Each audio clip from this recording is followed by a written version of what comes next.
Ladies and gentlemen, welcome back to the round review. This time, second last round, round 23 in the AFL. We're going to be reviewing that nice and quickly. You started off the round with a loss to Essendon, and my dreams have been filled. Even though I thought they would win, they actually played well in the first half, I thought, considering that coming up against first on the ladder. But Sydney, congratulations, they've won the minor premiership, albeit if they avoid a massive loss in the last round. But the Dons, they're done. They are done. Like I said, first half they were doing well, they were in the lead, and second half, Sydney put the foot down and they were much better. Nick Martin with 3 goals, I thought he played really well. But once again, it was the likes of Heaney who stood up. It was those sorts of players who just seemed like they wanted it a bit more when it mattered. And for Essendon, unfortunately, season completely done. Great win for Sydney, and they were just the better team. Gold Coast took on Melbourne. This is a bit of a game. Both teams can't make the 8. Melbourne out of nowhere away from home, dominating Gold Coast. They were deplorable, boring to watch, and they lost all that sort of young fighting spirit they've had the whole season. And they slipped down to 14th below St Kilda Gold Coast, and they could end the season in 5th last, which is disappointing if you consider how close they were to the 8 for quite a while. Melbourne, great win. Is this going to convince Petrarca to stay? I'm not so sure. Moving on to the Giants, who defeated Fremantle by the 9 points, 101 to 92. But it wasn't all clear cut throughout the entire game. 15 goals 11, 14 goals 8. It was back and forth in that last quarter, and I honestly thought it could go either way, and it could have obviously. But luckily for the Giants, that decisive goal to Hogan in the end, who had a phenomenal game. He's going to win the Coleman now that Kerner's injured. 6 goals for Jesse Hogan. He was absolutely phenomenal. And to be completely honest with you, this is game of the round for me. Let's rephrase that. This was one of the games of the rounds because of the ending. It was so back and forth, exciting. You could tell there were 2 phenomenal teams going at it. Unfortunately for the Fremantle Football Club, they're relying on external results now to make the 8, which is not what you want to do. You want it to be in your hands, and it's not in their hands. Right now, it's in the hands of, obviously, they've got to win their match against Port Adelaide next week, but they've also got to hope that the Giants beat the Dogs away from home in that last round. Hawthorn will beat North Melbourne. Carlton could slip up against St Kilda. That's another result they could hope for, but they're less likely to make it than more likely now, unfortunately, for Fremantle, who do have a hard game themselves against Port. Now, yeah, because of this win for the Giants, top 4, they just scraped over the line. I'm not entirely, just going to adjust this here. I'm not entirely confident on Port Adelaide. Just hold on. Yeah, sorry. Yeah, no, what did I say? Port Adelaide. What am I talking about? I'm not entirely confident on the Giants. Like, watching them, I'm just not filled with great excitement. Even though they're in 3rd place and they're probably going to make top 4. In fact, they're guaranteed top 4, sorry. I'm just not entirely sold on their game style, even though I think they're most likely to win the flag, which is stupid. Let's move on swiftly to Collingwood, who took on Brisbane. Game of the round, definitely.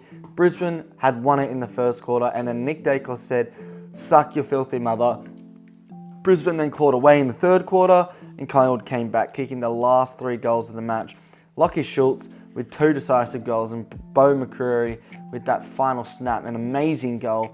And what a performance by Nick Dacos. I mean, could be winning the Brownlow. Who knows? Cripps, Dacos, Lachie Neale, Zach Merritt. One of those players is going to win the Bont. But Dacos went up forward and absolutely showed his prowess. And Brisbane, apart from that sort of second quarter burst, they were the better team all match up until the very end, where you could just tell it was a matter of destiny and want, regardless of the fact this probably won't help. Well, it does help Collingwood make the 8, but they're not going to make it still. It's extraordinarily like a 1% chance. It was a really great win, and it's probably like for Collingwood their end of season hurrah, if that makes any sense.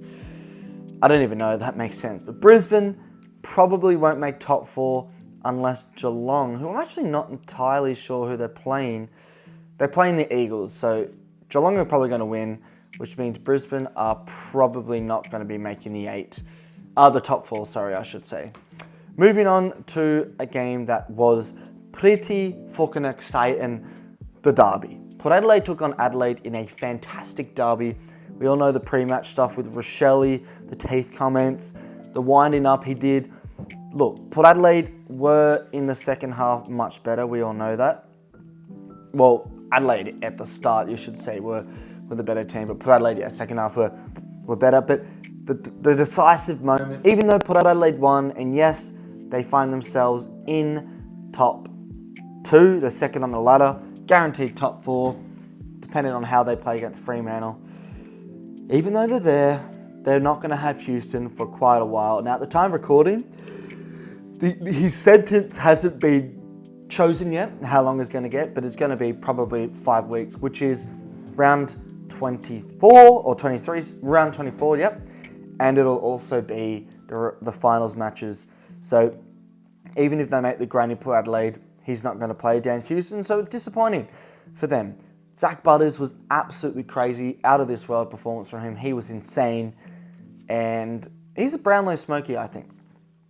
Move on to a game that I did predict correct. I said St Kilda would win. In fact, this round I've got most of my tips right.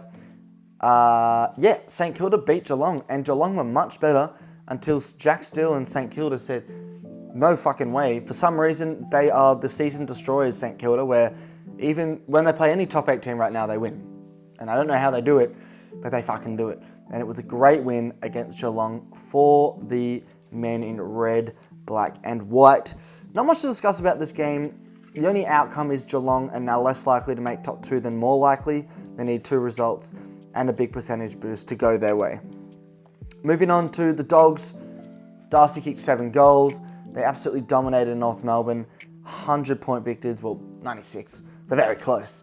But they were absolutely phenomenal.